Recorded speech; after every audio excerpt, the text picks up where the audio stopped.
যখন তাদেরকে ওকে নারী জনমের সুসংবাদ দেওয়া হয়, আল্লাহ বলেন তাদের অবস্থাটা কেমন হয়।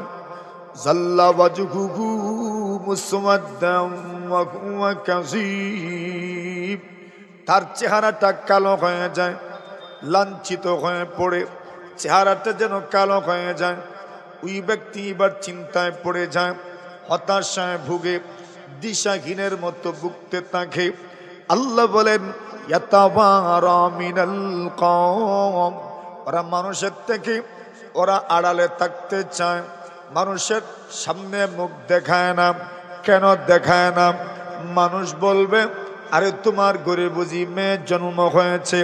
মেয়ে জন্মকে মানুষ অপরাধ মনে করত। ওই অপরাধ ঢাকা দেওয়ার জন্য মানুষের সামনে সে বের হয় না, মানুষের থেকে আলাদা থাকতে চায়, মানুষের থেকে গোপন থাকতে চায়। ইয়াতাবারা মিনাল কওমি মিন সুই মা বুশিরা বিহি।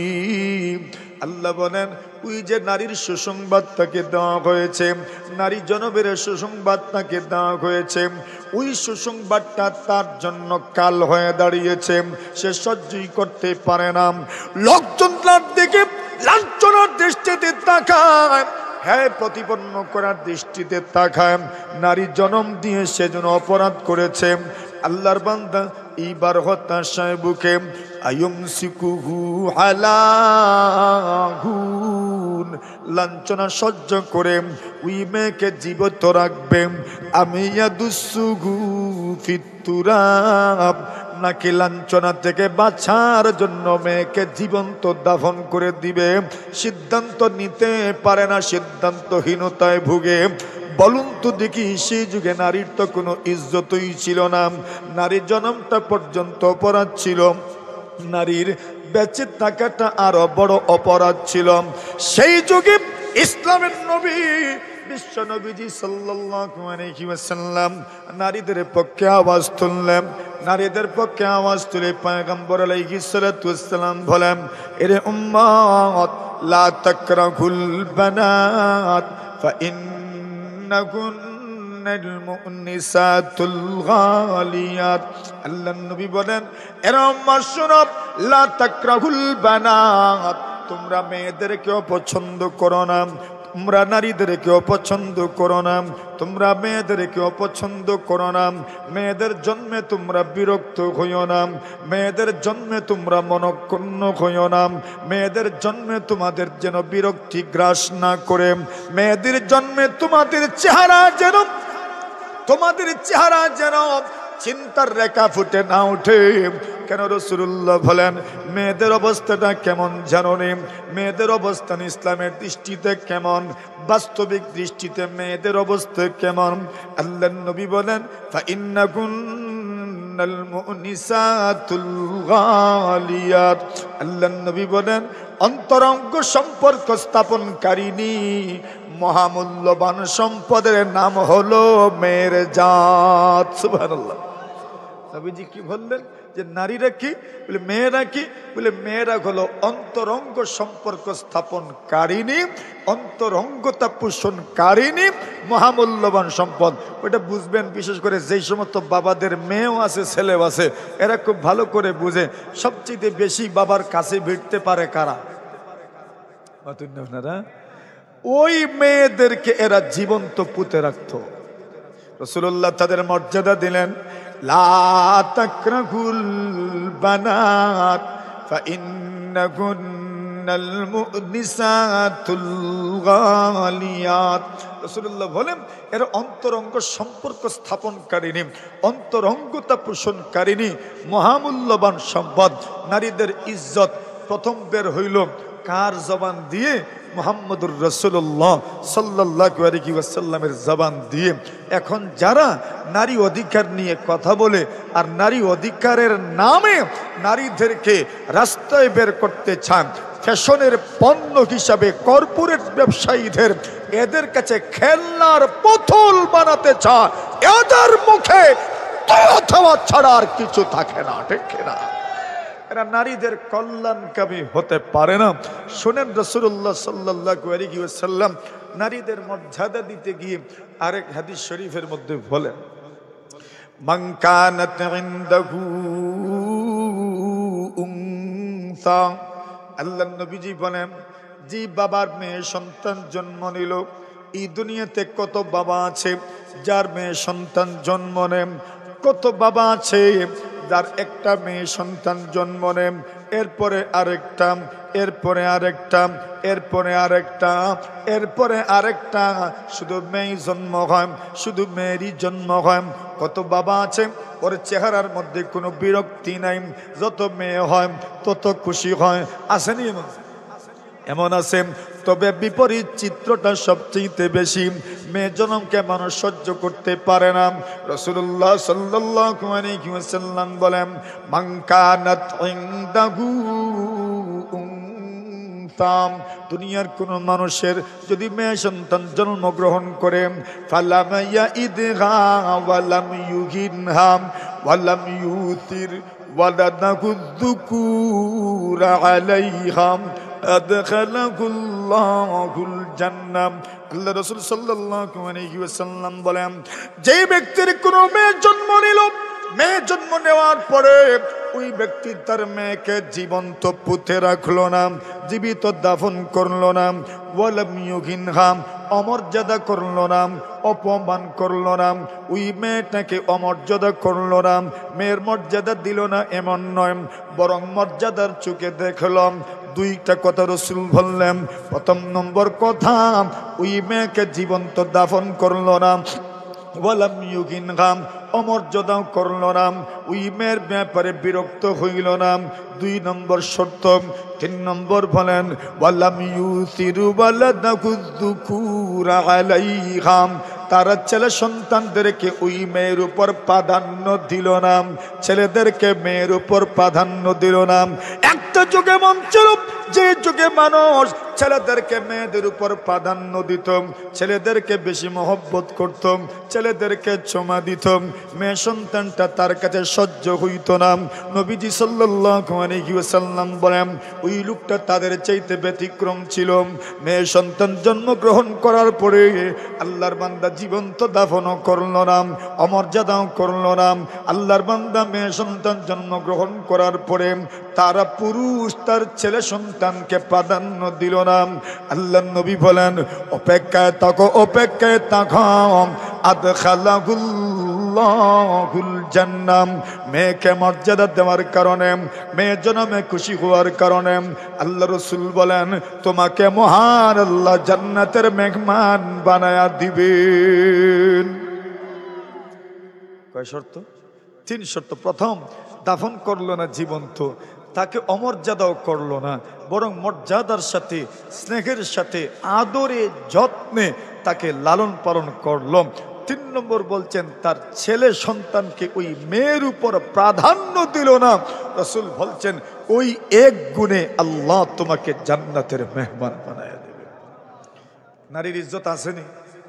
কে বর্ণনা করেছেন? মুহাম্মদুর রাসূলুল্লাহ সাল্লাল্লাহু আলাইহি ওয়াসাল্লাম। নারীর দুই নম্বর ইজ্জতের কথা বলা হলো। এখানে একটা কথা মনে রাখেন, একটা ছোট্ট কথা আপনাদেরকে বলি। ইমাম তাহাবী রাহিমাহুল্লাহু তাআলা তাহাবী শরীফের মধ্যে এক হাদিস উল্লেখ করেছেন। নবী আকরাম সাল্লাল্লাহু আলাইহি ওয়াসাল্লামের মজলিসে নবীজির একজন সাহাবী বসা। এমন সময় ওই সাহাবীর ছোট্ট একটা ছেলে আস্তে আস্তে ওনার কাছে আসলো। উনি ওই সাহাবী ওই ছেলেটাকে কুলে বসাইলেন আর চুমুও দিলেন। দেখেন না, আমাদের সন্তানরা আমাদের কাছে আসলে হঠাৎ করে যখন আপনি কোথাও বসা থাকবেন আর ছোট্ট ছেলে যখন আপনার কাছে আসবে দৌড় দিয়ে, আপনি তাকে কুলে উঠাবেন, চুমুও দিবেন। ওই সাহাবীও এর ব্যতিক্রম ছিলেন না। উনিও ওনার ছেলেটাকে কুলে বসিয়েছেন, চুমুও দিছেন। একটু পরে ওই সাহাবীর মেয়ে আসলো। সাহাবীর মেয়ে আসার পরে উনি শুধু কুলে বসাইছেন, চুমু দিলেন না। এখন দুজনের সাথে আচরণ সমান না বেশ কম? মতন আপনারা বুঝছেন নি? এখন এক ছেলে আসার পরে চুমাও দিয়েছেন, কুলে বসাইছেন। মেয়েটা আসার পরে শুধু কুলে বসাইছেন, চুমু দেন নাই। নবীজি কিন্তু খেয়াল করেছেন। সুবহানাল্লাহ। নবী আকরাম সাল্লাল্লাহু আলাইহি ওয়াসাল্লাম ছোট্ট ছোট্ট বিষয় খেয়াল রাখতেন। আমার উম্মত কি করে আমার সামনে কিছু করবে, উম্মত যখন কোন ধরনের ছোটখাটো ভুল করবে, নবী আমি হলাম প্রবর্তক, আমি যদি তাদেরকে এই ব্যাপারে সতর্ক না করে কিয়ামত পর্যন্ত মানুষ এগুলোকে দলিল প্রমাণ হিসেবে উপস্থাপন করবে। এই জন্য পয়গম্বর আলাইহিস সালাতু ওয়াস সালাম ছোট্ট ছোট্ট বিষয়ে বড় সতর্ক ছিলেন, যেন কোনো ধরনের সমস্যা না হয়, কেউ যেন ইসলামের উপর কোনো ধরনের প্রশ্ন উত্থাপন করতে না পারেন, ইসলামী শিক্ষার ব্যাপারে আদর্শের ব্যাপারে কেউ যেন কোনো ধরনের আঙ্গুল তুলে সমালোচনা করতে না পারে। সুবহানাল্লাহ, জোরে বলেন। নবী আলাইহিস সালাতু ওয়াস সালাম বলেন, এরে সাহাবী, তোমার আমল আমি দেখেছি। প্রথমে তোমার ছেলে আসলো, তুমি তোমার ছেলেটাকে কোলে বসাইলাম, এরপরে তুমি চুমাও দিলাম, কিন্তু একটু পরে তোমার মেয়েটা যখন আসলাম, ওই মেয়েটাকে তুমি তোমার ছেলের মতো আদর করো নাই, তোমার ছেলের মতো তুমি সোহাগ দাও নাই, তোমার ছেলের মতো তুমি আদর করো নাই, শুধু কুলে বসাইছো, চুমা দাও নাই। আল্লাহ নবীজি বলেন, ইয়াদিলু বাইনা আওলাদিকুম ওয়া ইন কানা ফিল কুবাল। নবীজি সাল্লাল্লাহু আলাইহি ওয়াসাল্লাম বলেন, এর উম্মত, তোমরা তোমাদের সন্তানদের মধ্যে ভারসাম্য রক্ষা করো, ইনসাফ প্রতিষ্ঠা করো, ন্যায় প্রতিষ্ঠা করো, এদের সাথে তোমাদের আচরণটা যেন সমান সমান হয়। এমনকি চুমার ক্ষেত্রেও তোমরা সমান রাখবে, একজনকে বেশি দিবে আর একজনকে কম দিবে, তা যেন না হয়। সুবহানাল্লাহ বলেন। কিছু বুঝলেন?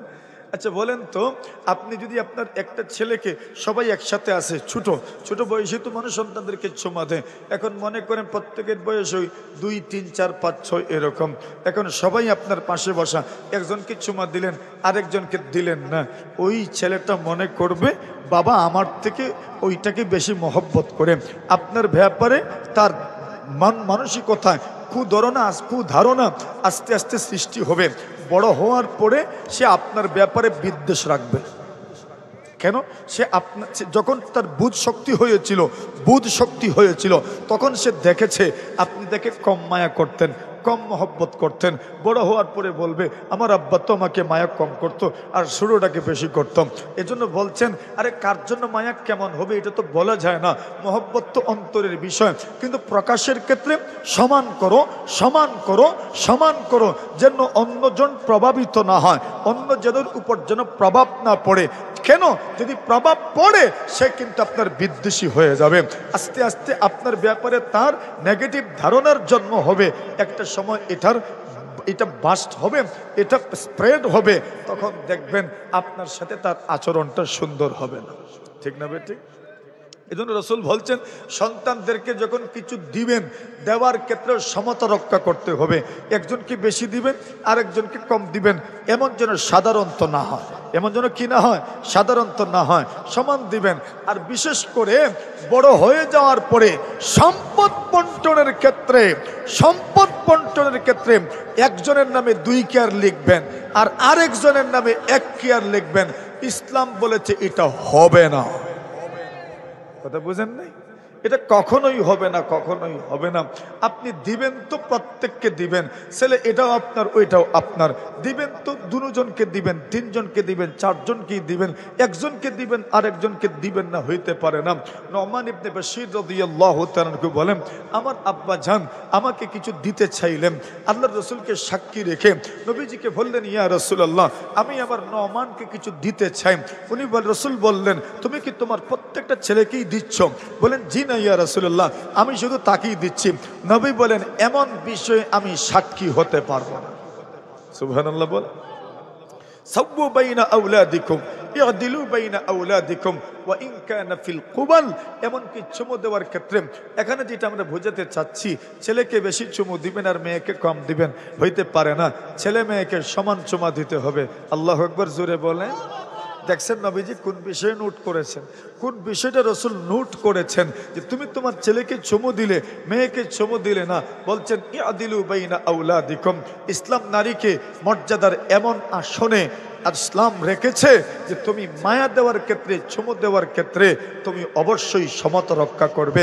ছেলেকে দিবা আর মেয়েকে দিবে না, এটা হইতেই পারে না। এটা ইসলাম না, ইসলাম কর্তৃক প্রদত্ত নারীর মর্যাদা। ইসলাম নারীর মর্যাদা দিতে গিয়ে এরপরে বলে ইস্তাউসু বিন্নিসাই খায়রা। আল্লাহর হাবিব বলেন তোমরা নারীদের কল্যাণকামী হয়ে যাও, নারীদের কল্যাণকামী হয়ে যাও, নারীদের কল্যাণকামী হয়ে যাও। নারীদের কল্যাণ তোমরা কামনা করো, নারীদের ভালোই তোমরা কামনা করো, নারীদের যেন উপকার হয় ওই বিষয়টা তোমাদের মাথায় যেন থাকে। একটা কথার ভিতরে সব কিছু ঢুকিয়ে দিয়েছেন। তোমার মেয়ে তার কল্যাণ কামনা করো, তোমার মেয়ে যখন বড় হবে তারও কল্যাণ তুমি কামনা করো। যদি ওই নারী ওই মেয়েটা যখন স্ত্রী হবে তুমি স্ত্রীর কল্যাণ কামনা করো, ওই স্ত্রী যখন মা হবে তুমি তোমার সন্তানের মায়ের কল্যাণ কামনা করো। সন্তান তুমি যখন মায়ের গর্ভ থেকে জন্ম নিবে তুমি তোমার মায়ের কল্যাণকামী হয়ে যাও, বৃদ্ধা মহিলার কল্যাণকামী হয়ে যাও, বুড়ো মহিলার কল্যাণকামী হয়ে যাও। নবীজি একটা শব্দের ভিতরে সব ঢুকাইয়া দিলেন, ইস্তাউসু বিন নিসাই খায়রাম। নারীদের ব্যাপারে তুমি কল্যাণকামী হও। ওইটা মেয়ে থাকলেও নারী, স্ত্রী হইলেও নারী, মা হইলেও নারী। নবী বলেন ইস্তাউসু বিন নিসাই খায়রাম, ইস্তাউসু বিন নিসাই খায়রাম, ইস্তাউসু বিন নিসাই খায়রাম। নারীদের ব্যাপারে কল্যাণকামী হও, নারীদের ব্যাপারে কল্যাণকামী হও। কেমনে কল্যাণকামী হবেন? আপনার মেয়েটা যদি ছোট থাকে তার ব্যাপারে কল্যাণকামিতা হলো তাকে দিন শিখাও, তাকে দিন শিখাও, দিন শেখানো তার জন্য কল্যাণকামিতা। নবীজি সাল্লাল্লাহু আলাইহি ওয়াসাল্লাম বলেন কেন তাদের কল্যাণকামী হবে, কেন তাদের কল্যাণকামী হবে?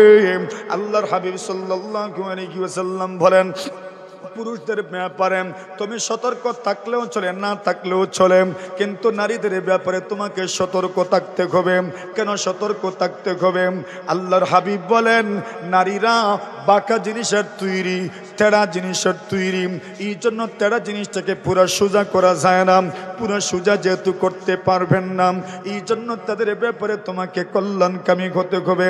2 নম্বর কারণ আল্লাহর হাবিব বলেন উম্মত তোমার ঘরে যেমন কাচের জিনিস রাখলে সতর্কতা অবলম্বন করা হয়, কাচের গ্লাস রাখতে সতর্কতা অবলম্বন করা হয়, কাচের প্লেট রাখতে সতর্কতা অবলম্বন করা হয়, কাচের জগ যখন আপনি আলমারির ভিতরে রাখেন সতর্কতা অবলম্বন করেন, কাচের প্লেট যখন আপনি গাটে দৌত করতে নিয়ে যান, সিনে যখন আপনি কাচের প্লেট দৌত করেন সতর্কতার সাথে আপনি ধৌত করেন। আল্লাহর হাবিব বলেন নারীদের উদাহরণ কাচের জিনিসের মতন, কাচের জিনিসের সম্মান, কাচের জিনিসের মর্যাদা, কাচের জিনিসের অবস্থানের মর্যাদা, স্টিলের জিনিস আর প্লাস্টিকের জিনিস, মেলামাইনের জিনিস ওইটার চাইতে বেশি না কম? জোরে কোন? বেশি না কম? এখন নারীদেরকে রাসূল বলছেন কাচের জিনিস, সুবহানাল্লাহ বলেন। এখন কাচের জিনিস ইটা মারি রাখবা অতন না, এই যে বোতল আছে ইটা মারলে ফাটবো নি অতন না, স্টিলের গ্লাস ইটা মারলে ফাটবো নি, স্টিলের গ্লাস ফাটবে না, টাইলসও পড়লে টাইলস ফাটার সম্ভাবনা আছে, কিন্তু কাচের গ্লাস যদি আপনি একটু ইটা মারেন তো কি হইব? ভেঙ্গে যাবে, চূর্ণ বিচূর্ণ হয়ে যাবে। রাসূলুল্লাহ বলছেন নারীদের সম্মান কাচের জিনিসের মতো। আচ্ছা বলেন কাচের জিনিস মানুষ কোথায় রাখে? কই রাখে? জোরে কোন? আর স্টিলর ইটা ইটা মারি বাড়িতে ফেলাই দেয় মাথুন না। নবী আলাইহিস সালাতু ওয়াস সালাম বলেন রুওয়াইদাকা ইয়া আনজাশাম রিফাকাম বিল কাওয়ারিদ। নবী আলাইহিস সালাতু ওয়াস সালামের এক সাহাবী আনজাশা রাদিয়াল্লাহু তাআলা, উনি যাচ্ছেন রাস্তা দিয়ে। আমাদের সমাজে যেরকম কিছু মানুষ নিজের মোটর বাইকের পিছনে নিজের মেয়েকে বসায়, বোনকে বসায়, স্ত্রীকে বসায়, জায়েজ আছে পর্দার সাথে। আপনার মোটর বাইকের পিছনে স্ত্রী, মেয়ে অথবা বোন, ভাগ্নি, ভাতিজি বসায় নিয়ে যান না, অসুবিধা নেই, আপত্তি নেই। পর্দার সাথে, বেপর্দার সাথে নয়, পর্দার সাথে বসান, নিয়ে যান, কোনো অসুবিধা নয়। আচ্ছা বলেন তো আমি যদি আপনার মোটর বাইকের পিছনে থাকি, যেই গতিতে আপনি চালাইবেন, মেয়ে যদি আপনার মোটর বাইকের পিছনে থাকে ওই গতিতে চালাইবেন? কেন? কন্যা পুরুষ আর মহিলার পার্থক্য এটা। রাসূলুল্লাহ দেখলেন আনজাশা রাদিয়াল্লাহু তাআলা আনহু ওনার উটের পিছনে দেখেন নবীজি কোন কোন বিষয়ে খেয়াল রাখতেন। সুবহানাল্লাহি ওয়া বিহামদিহি সুবহানাল্লাহিল আযীম। আপনি শুধু ভাবেন মনে হয় ইসলাম শুধু নামাজের নাম, ইসলাম শুধু রোজার নাম, ইসলাম শুধু মনে হয় যাকাতের নাম, ইসলাম শুধু মনে হয় মাদ্রাসার নাম। আরে না না, পুরা দুনিয়াতে যা হয় যা ঘটে সব কিছুর নাম ইসলাম। কথা বলেন ঠিক না বে ঠিক? একদম রাজনীতি থেকে শুরু করে সর্বক্ষেত্রে ইসলাম। রাসূল আকরাম সাল্লাল্লাহু আলাইহি ওয়াসাল্লাম তাকায় দেখেন যে আনজাশা রাদিয়াল্লাহু তাআলা আনহুর উটের পিছনে একজন মেয়ে বসা, আর উনি উটটাকে খুব দ্রুত গতিতে হাঁকিয়ে নিয়ে যাচ্ছেন, মানে দ্রুত গতিতে উটটাকে চালাচ্ছেন।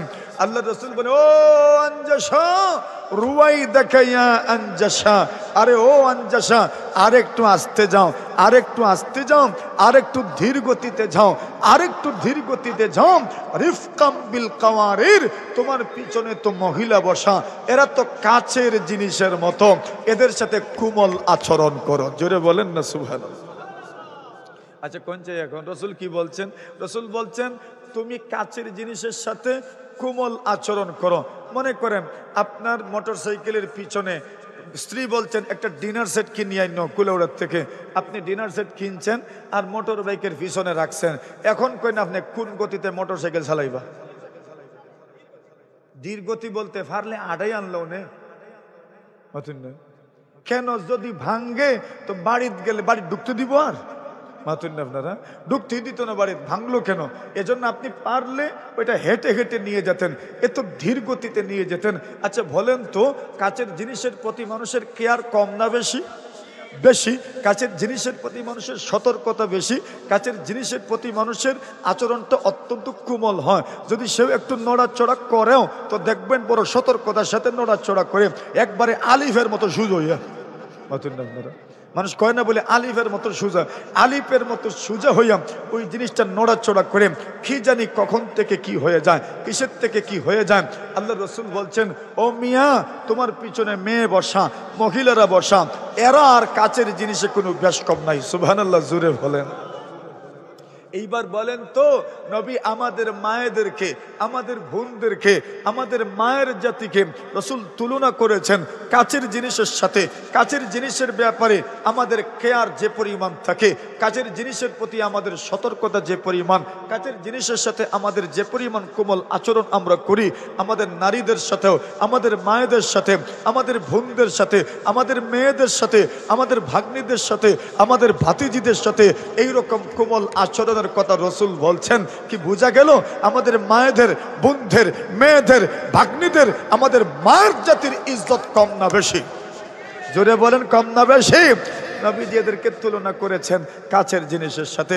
কাচের জিনিস মানুষ অপাত্রে রাখে না, অযত্নে রাখে না, যেখানে মনে চায় সেখানে রাখে না, ওইটা খুব সুন্দর করে রাখে। দৌত করতে গেলেও দেখবেন মেলামাইনের বড় বউলো লইয়া এরা বাহিরে যায়, আবার বউলে কইরা লইয়া এমন জায়গায় রাখে যাতে করে আপনার শিশুদের নাগালের বাহিরে রাখে। ঔষধ যেমন ডাক্তাররা ঔষধ কোম্পানি লিখে রাখে, শিশুদের নাগালের বাহিরে রাখেন। কাচের জিনিসও শিশুদের নাগালের বাহিরে রাখেন। শুধু শিশুদের না, আমরার মতো কত উলুম দুলুম মানুষ আছে, স্ত্রীরা কয় তোমার নাগালেরও বাহিরে রাখার দরকার। মাথুন না কেন? বলে এরা জিতাই দিবা ইতাই ভাঙ্গে, জিতাই দিবা ইতাই ভাঙ্গে। কত গ্লাস যে জীবনে ভাঙছেন আপনারা, মাথুন না ভাঙছেন না? বেহুশের মতো কত ওয়াজ মাহফিলে কত কাফ যে ভাঙছেন, নতুন না আপনারা? কত কাপ যে ভাঙছেন। বলে কেন? বলে এটা হইলো কাছের, এজন্য ভেঙ্গে যায়। স্টিল যদি হইতো, মেলামান যদি হইতো তো ভাঙতো না। আমাদের মায়েদের তুলনা কাচের জিনিসের সাথে যত্নে রাখতে হয়, যত্ন করতে হয়, যত্ন করতে হয়। যত্ন যত বেশি করবেন তত বেশি দিন লাস্টিং করবে, যত্ন যত কম করবেন লাস্টিং তত কম করবে। স্ত্রীরা, নারীরা কাছের জিনিসের মতো যত যত্ন করবেন তত স্থায়িত্ব পাবে, ঠিক না? আল্লাহ রাসূল এই জন্য বলছেন ইস্তাউসু বিন নিসাই খায়রা। রাসূল বলেন নারীদের ক্ষেত্রে কল্যাণকামী হন, নারীদের ক্ষেত্রে কল্যাণকামী হন। এখন কল্যাণকামী হইবেন কেমনে এটাও তো বোঝার দরকার। মাতুন না আপনারা? বোঝার দরকার নেই। এখন বুঝবেন যে এর আগে আগের তুলনা হওয়ার দরকার। পুরুষ আর মহিলা এরা কি সমান সমান না বেশ কম আছে, এটা তো আগে বোঝার দরকার। বেশ কম তো কোন কোন বিষয়ে এটাও আমাদের জানা আছে, কিন্তু নেকির ক্ষেত্রে, সওয়াবের ক্ষেত্রে, জান্নাতে যাওয়ার ক্ষেত্রে, জাহান্নামে যাওয়ার ক্ষেত্রে, আমলের প্রতিদানের ক্ষেত্রে পুরুষ আর মহিলাদের মধ্যে কোনো পরিবর্তন আছে? কোনো পার্থক্য আছে? কোনো পার্থক্য নাই। পুরুষ যদি আমল করো তুমিও সব পাবে, নারী তুমি যদি আমল করো তুমিও সব পাবে। তুমি যদি নেক আমল করো তোমাকেও প্রতিদান দেওয়া হবে, পুরুষ তুমি যদি আমল করো তোমাকেও প্রতিদান দেওয়া হবে। তাহলে আমল করলে প্রতিদান যদি সমান হয় তো আমল করতে তো ইলম দরকার, এটা দরকার। জোরে কোন? এজন্য ইমাম বুখারী রাহমাতুল্লাহি আলাইহি বুখারী শরীফের মধ্যে এক অধ্যায় আনছেন, বাবুন আল ইলমু ক্বাবলাল কওলি ওয়াল আমাল। আল ইলমু ক্বাবলাল কওলি ওয়াল আমাল, কথা বলার আগে জানতে হয়। কথা বলার আগে জোরে কোন? মানুষে কোন বলে কথা বললা শিখতে সারা জীবন চলে যায়, আর আমরা কথা বলা শিখার আগেই বলা শুরু করি, ঠিক নেই? কত মানুষ আছে যেন না ঠ্যাং ভাতাই দেয়, যেটা মনে ধরে ওথা মাথে, যেন তার না মাতলে ওই বই নো মাথে। বাছাল বাছাল বাছাল, যেখানে তোমার মাথার দরকার নাই, কি দরকার সেখানে মাথার, কিন্তু দেখবেন এখানেও ঠ্যাং ঢুকা। সে মনে করে আমি না মাতলে মনে হয় সমাধান হইতো না। মাত্র শিখতে হয়। বাবুন আল কওলু ক্বাবলা আল ইলমু ক্বাবলাল কওলি ওয়াল আমল, কথা বলার আগে শিখতে হয়, আমল করার আগে শিখতে হয়। না শিখলে আমল করা যায় না, না শিখলে কথা বলাও যায় না। আল্লাহর এক বান্দা বলেছিল, এই দুনিয়াতে বেশিরভাগ মানুষের উচিত ছিল পড়া, কিন্তু তারা না পড়ে লেখে। আজ ফেসবুকের সুবাদে সব লেখক,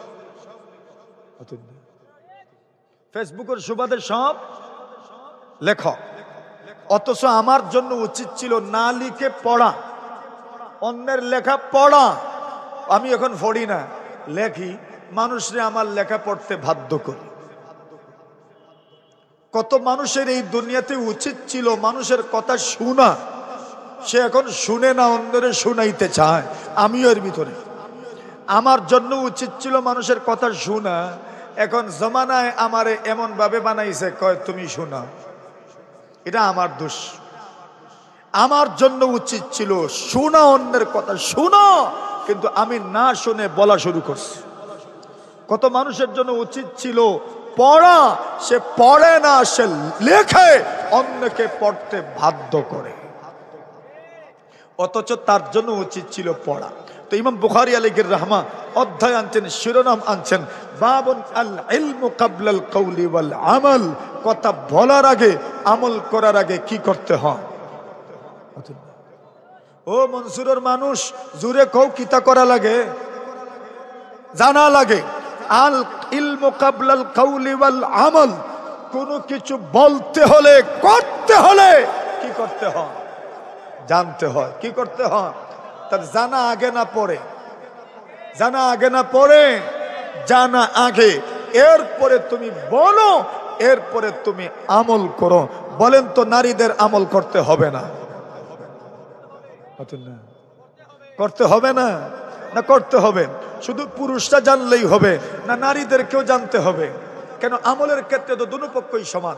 আল্লাহ বলছেন, মান আমিলা সালিহাম মিন যাকারিন আও উনসা, পুরুষ হও আর নারী হও, যেই আমল করবে ওয়া হুয়া মুমিন, ঈমানদার অবস্থায়, ফালানুহইয়ান্নাহু হায়াতান তাইয়্যিবা, প্রথম পুরস্কার উত্তম জীবন দান করা হবে।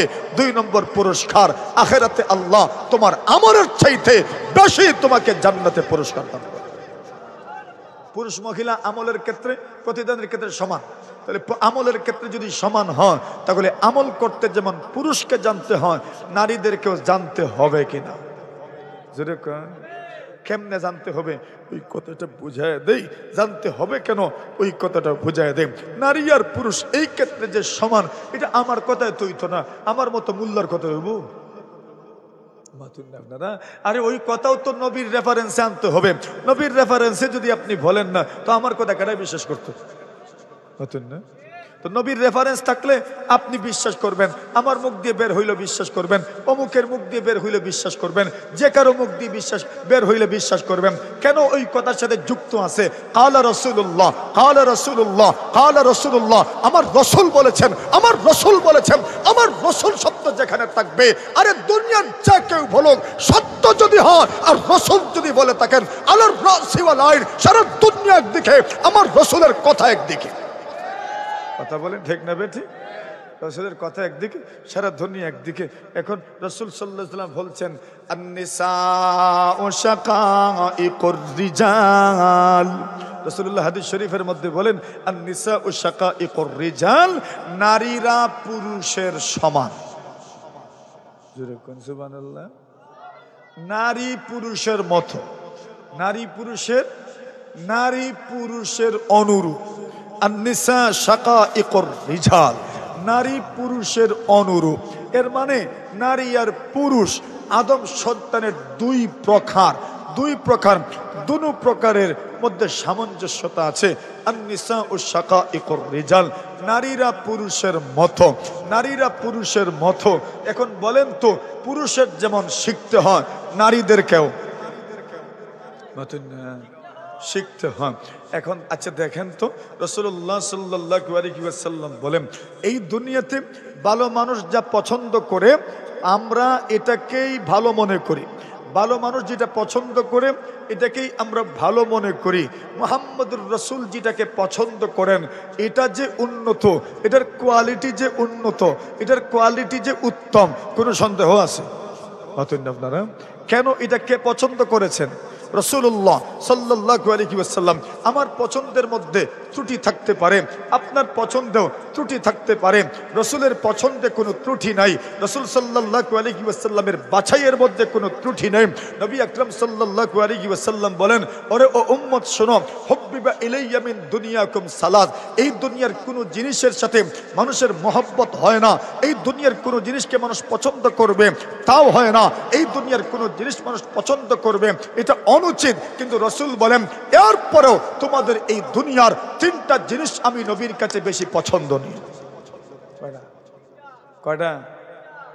এটা কোন দুনিয়ার? এই দুনিয়ার কোন জিনিসের সাথে মানুষ সম্পর্ক রাখবে এটা অনুচিত, কিন্তু রাসূল বলেন এরপরেও এই দুনিয়ার তিন জিনিস আমার কাছে আল্লাহ পছন্দনীয় বানায়া দিয়েছেন। পছন্দনীয় কে বানায়া দিয়েছেন? আর জিনিসটা কোন দুনিয়ার? এই দুনিয়ার না ওই দুনিয়ার? এই দুনিয়ার। এই দুনিয়াতেই তিনটা আছে।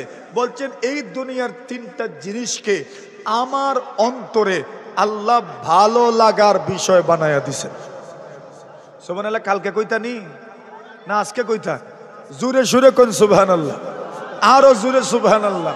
একবার জোরে সুরে মনসুরের মানুষের আওয়াজ শুনতাম চাই, জোরে সুরে একবার সুবহানাল্লাহ। হয় না? আর একটু জোরে সুরে সুবহানাল্লাহ। নারায়ে তাকবীর, নারায়ে তাকবীর। হয় না? একসাথে জবান খুলে মুখ খুলে জোরে সুরে নারায়ে তাকবীর।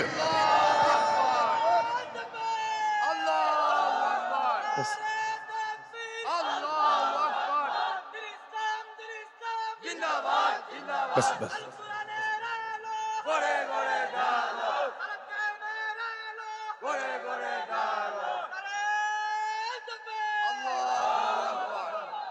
নবী আকরাম সাল্লাল্লাহু আলাইহি ওয়াসাল্লাম বলে হুব্বিবা ইলাইয়া মিন দুনিয়াকুম সালাস। আমার অন্তরে তোমাদের এই দুনিয়ার তিনটা জিনিসকে আমার অন্তরে আল্লাহ তাআলা এটাকে পছন্দনীয় জিনিস হিসাবে আমার দিলে ঢেলে দিয়েছে। কয়টা? কইতাম তিনটা। আপনারা কোন চাই কি তৈতে পারে? আপেল না আঙ্গুর? তো নবী আলাইহিস সালাতু সালাম বলেন হুব্বিবা ইলাইয়া মিন দুনিয়াকুম সালাস। আল্লাহর নবী বলেন হে উম্মত শোনো, তোমাদের দুনিয়াবি তিনটা জিনিসকে আল্লাহ পরমার্থিকারে আলম আমার দিলে পছন্দনীয় হিসাবে আল্লাহ তাআলা ঢেলে দিয়েছেন। ওই তিনটা জিনিস আমার কাছে পছন্দনীয়। ওই তিনটা জিনিসকে আমার কাছে বড় মহব্বতের হিসাবে আল্লাহ পাক পেশ করেছেন। নবীজি সাল্লাল্লাহু আলাইহি ওয়াসাল্লাম ওই তিনটা জিনিসের নাম বললেন। এক নম্বর বলেন আত্তিব। আল্লাহ রসুল বলেন যে এই দুনিয়ার যে তিনটে জিনিস আমার কাছে পছন্দনীয়, এই দুনিয়ার যে তিনটে জিনিস আমার কাছে পছন্দনীয়, সেই তিনটা জিনিসের প্রথম নম্বর হলো আত্তিব, খুশবু আর সুঘ্রাণ। আমি নবীজির কাছে এই দুনিয়ার পছন্দনীয় জিনিস। সুবহানাল্লাহ। এক নম্বর মাশাআল্লাহ, ওই ছোট এক ছেলে কইছে না মেয়ে কইছে আলহামদুলিল্লাহ। কি নাম? খুশবু মানে সুগন্ধি। কি সুগন্ধি? সুগন্ধি এই দুনিয়ার, রসুল বলছেন এই দুনিয়ার যে জিনিসটা আমার কাছে পছন্দনীয় তার মধ্যে একটা হচ্ছে কি ভাই? সুগন্ধি। নবীজি সাল্লাল্লাহু আলাইহি ওয়াসাল্লাম নিজে সুগন্ধি পছন্দ করতেন। নবীজি নিজেই তো সুগন্ধি ছিলেন, নবী নিজেই তো সুগন্ধি ছিলেন। আরে নবীজির আতরের কি প্রয়োজন? নবীজির তো মিস্কের কোনো প্রয়োজন ছিল না, নবীজির তো পারফিউমের কোনো প্রয়োজন ছিল না, নবীজির তো আতরের কোনো প্রয়োজন ছিল না। নবীজি নিজেই তো আতর, নবীজি নিজেই তো পারফিউম, নবীজি নিজেই তো মিস্কে আম্বার। আমার নবীজির তো আতরের কোনো প্রয়োজন ছিল না। আনাস ইবনে মালিক বলেন মা শামিমতু, আল্লাহর নবী সাল্লাল্লাহু আলাইহি ওয়াসাল্লামের সাহাবী আনাস ইবনে মালিক বলেন এই দুনিয়া মা শামিমতু আতরান ওয়ালা হামবারান ওয়ালা মিসকান। আনাস ইবনে মালিক রাদিয়াল্লাহু তাআলা আনহু বলেন আল্লাহর জমিনে এমন কোন আতর দেখি নাই, আল্লাহর জমিনে এমন কোন মিষ্টি আম্বর দেখি নাই, আল্লাহর জমিনে এমন কোন পারফিউম দেখি নাই আমার নবীজির শরীরের গামের চাইতে সুঘ্রাণযুক্ত কোন আতর আর মিষ্টি আম্বর আমি দুনিয়াতে দেখি নাই। মানে আমার নবীর শরীরের ঘাম এত সুঘ্রাণযুক্ত এমন কোন আতর পারফিউম আল্লাহর জমিনে নাই। ওমা মাসিস্তু খাজ্জান ওয়ালা হারিরান ওয়ালা দিবাজান আলিয়ারা মিন কাফি রাসূলিল্লাহি সাল্লাল্লাহু আলাইহি ওয়াসাল্লাম।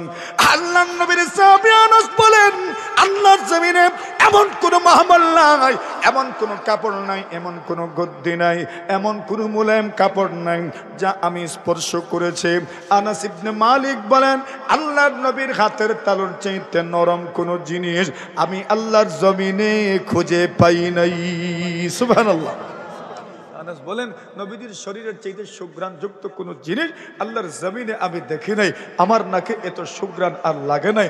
সবচেয়ে সুঘ্রাণ নবীজির শরীরের ঘামের মধ্যে, নবীজির শরীরের ঘাম এটা সবচেয়ে বেশি সুঘ্রাণযুক্ত। তো নবীজির তো ঘ্রাণের দরকার না, কিন্তু রসুল বলেন আল্লাহর জমিনের, আল্লাহর দুনিয়ার যেই জিনিসটা আমার কাছে পছন্দনীয়, তিন জিনিসের প্রথমটা কি? সুগন্ধি। এজন্য জুম্মার দিন অথবা মানুষের ভিড়ে গেলে কি লাগায় যাওয়া দরকার? সুগন্ধি। কি লাগায়া? সুগন্ধি বলে নিজের সুগন্ধি না থাকলে বউয়ের কমপক্ষে সুঘ্রাণযুক্ত তেল লাগাইয়া যাওয়ার দরকার। আপনারা এটা নবীজির হাদিসে আছে। বলে আপনার নাই তো বউয়ের আছে, তো এরা তো কমপক্ষে নারিকেল তেল তো আছে না, গন্ধরাজ তো আছে, কমপক্ষে গন্ধরাজ তেল লাগাইয়া যাওয়ার দরকার, আর না জুই লাগাইয়া যাওয়ার দরকার। আর বেলি ফুল একটা আনলে তো, আতর না লাগাইলে তো বেলি ফুলে গ্রান আসেই তো, না? আর পুরুষেরও তো জুই আছে, পুরুষের জুই লাগাইয়া গেলেন অসুবিধা কি? আর না কদুর তেল তোর আছে, বলে কদুর তেল যে মাখতাম কেমনে মাখতাম, বলে অসুবিধা নাই, যদি মনে করেন মাখতে পারবেন তো বাংলাদেশিও আছে, ইন্ডিয়ানও আছে, সব জায়গার আছে, যে কোনো একটা মাখলেই চললো। বলে আমার কাছে আতর নেই, তো কমপক্ষে ঘরওয়ালির আতর আপনি লাগাই যাইবেন। আত্তিবু ইনদাল জুমা, জুমার দিন খুশবু ব্যবহার। আত্তিবু ইয়াউমাল জুমা, জুমার দিন খুশবু ব্যবহার করবেন, জুমার দিন খুশবু ব্যবহার করবেন, জুমার দিন গোসল করবেন, খুশবু ব্যবহার করবেন। তো খুশবু একটা গুরুত্বপূর্ণ আমল, এটা খুশবু লাগানোর দরকার। এটা আল্লাহর রসুলের সুন্নত এবং নবীর কাছে বড় পছন্দনীয় আমল। তবে আবার এটা মনে করিয়েন না মৃত্যুর কেউ মারা গেলে পরে ওইখানে ভালো ভালো আতর দেন না কেন, খালি গোলাপ জল কিতা লেগে দেয়? না, কোরআন হাদিসে আসেনি গোলাপ জল দেওয়া লাগবে? কিতার লাগিয়ে দেন? বলে গ্রানের লাগি, তো গ্রানের লাগি তো ভালো আতর দেন না কেন? এখন দিতে না, দাম বেশি। মানুষ একজন মারা গেল, সবাই আতর মাখা, 100 টাকা দিয়ে 200 টাকা দিয়ে 2টা আতর কিনলেই তো সবাই মাখানে যাইব। এই গোলাপ জল সেটাই বাদে এমন দুর্গন্ধ করে, তো সুগ্রাণ তো দরকার, তো সুগ্রাণ যদি দরকার তো আতর দেন। এমনি তো কোরআন হাদিসে আসেনি যে গোলাপ জল দিতেই হবে। গোলাপ জল মানে বলি এটা একটা সুগ্রাণের জিনিস। করফুল যে আমরা দেই, করফুলে সুগ্রাণ আছে। করফুলে কি আছে? হাদিস শরীফেও আছে, ওয়াজআলনা ফি আখিরি কাফুরা, তোমরা সর্বশেষে কাফনের ভিতরে করফুল দিবে। সুবহানাল্লাহ বলেন। এটার দামও কম, গ্রানও বেশি, কম সময় এটার গ্রান চতুর্দিকে ছড়িয়ে পড়ে। এটা ঠিক আছে, এটা হাদিসে আছে।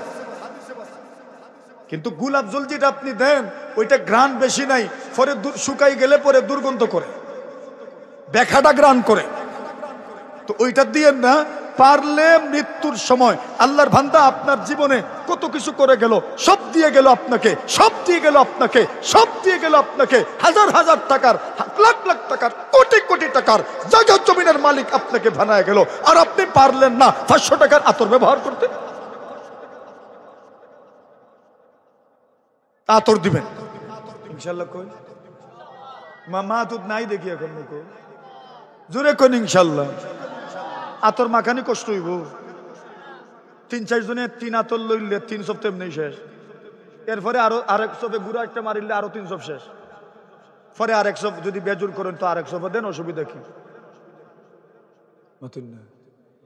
তো আতর লাগাইলে তো বলছেন সুগন্ধি, সুগন্ধি রসুলের পছন্দনীয় জিনিস।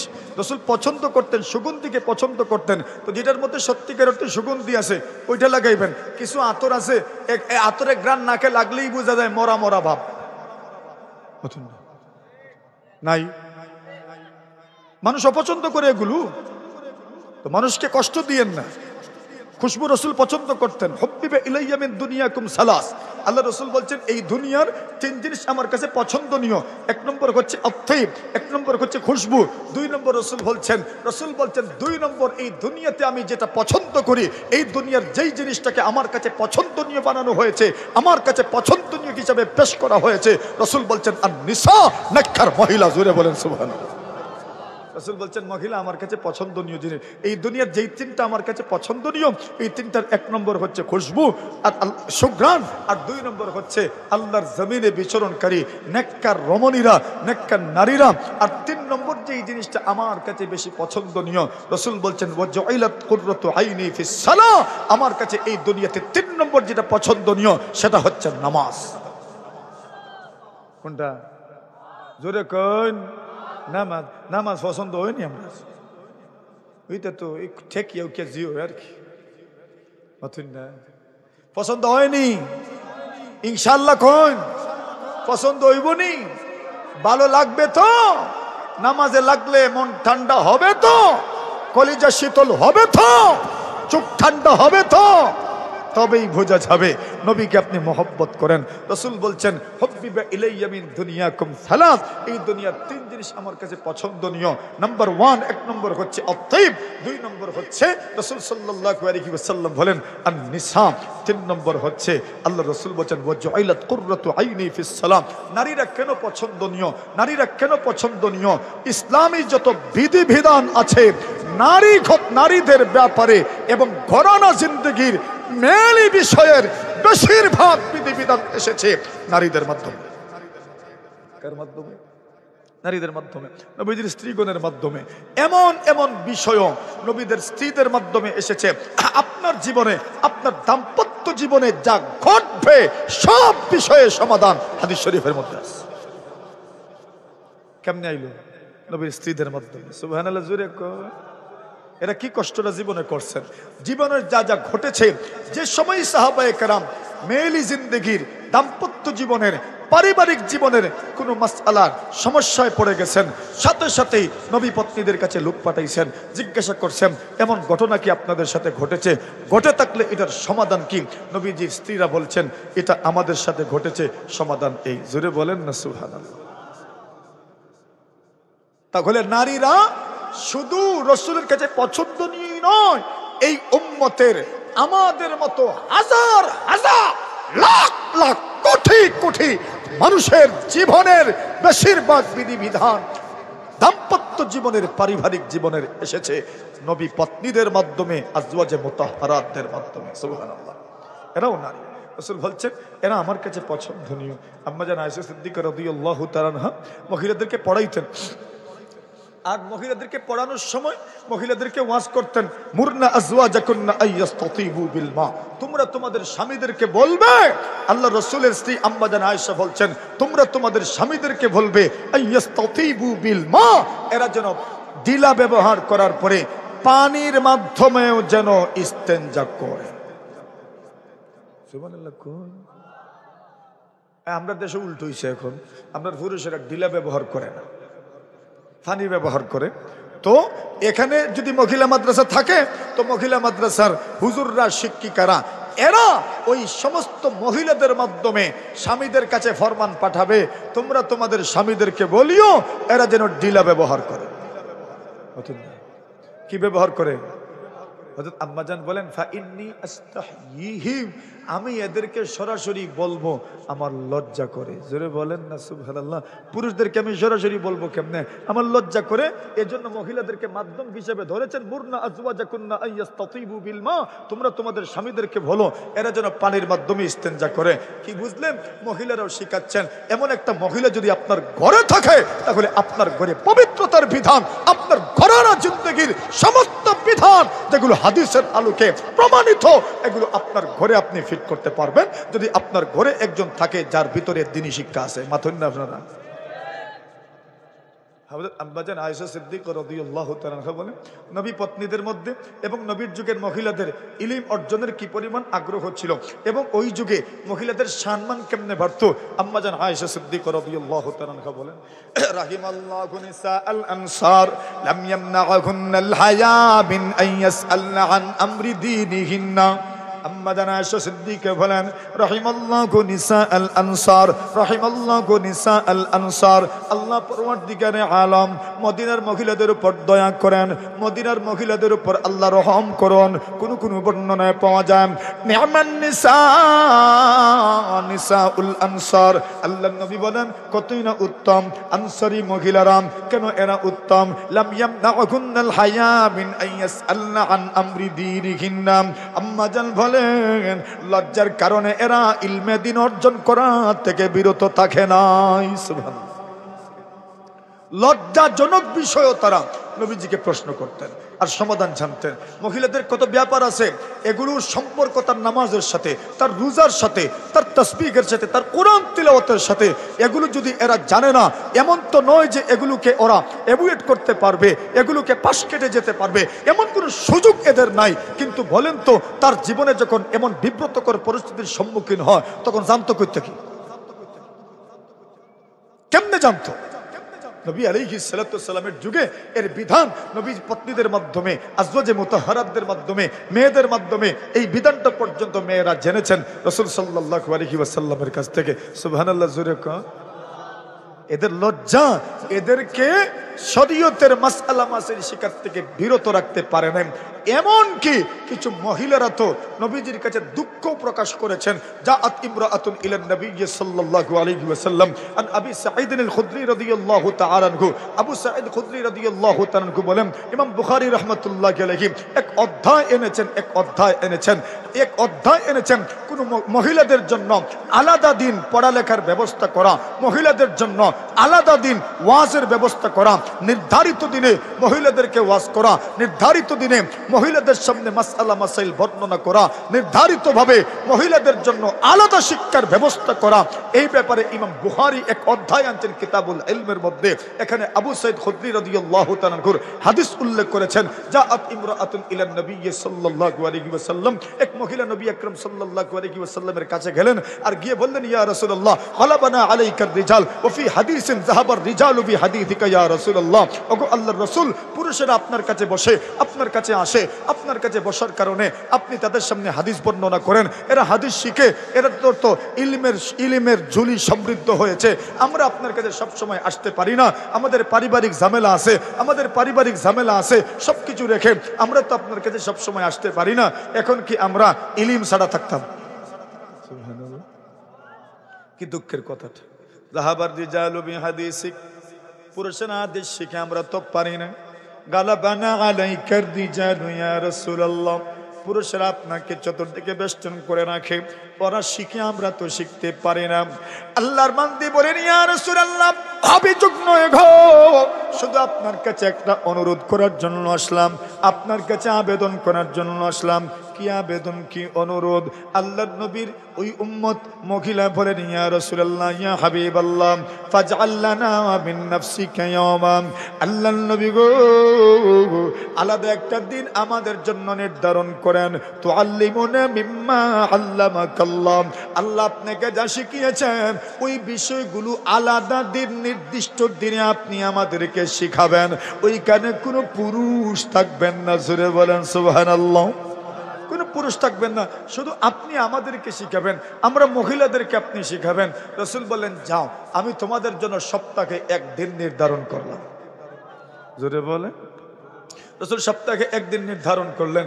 ওই দিন রাসূলুল্লাহ সাল্লাল্লাহু আলাইহি ওয়াসাল্লাম শুধু মহিলাদেরকে ওয়াজ করতেন, মহিলাদেরকে দ্বীনি নসিহত করতেন, এদেরকে গুরুত্বপূর্ণ বিষয়গুলো সম্পর্কে বুঝাইতেন, এদের মন মানসিকতা তৈরি করতেন, শুধু মহিলাদেরকে ওয়াজ করতেন। তাহলে বোঝা গেল আমাদের মা বোনদের জন্য আলাদা প্রতিষ্ঠান হওয়ার দরকার আছে। দরকার আছে না নাই?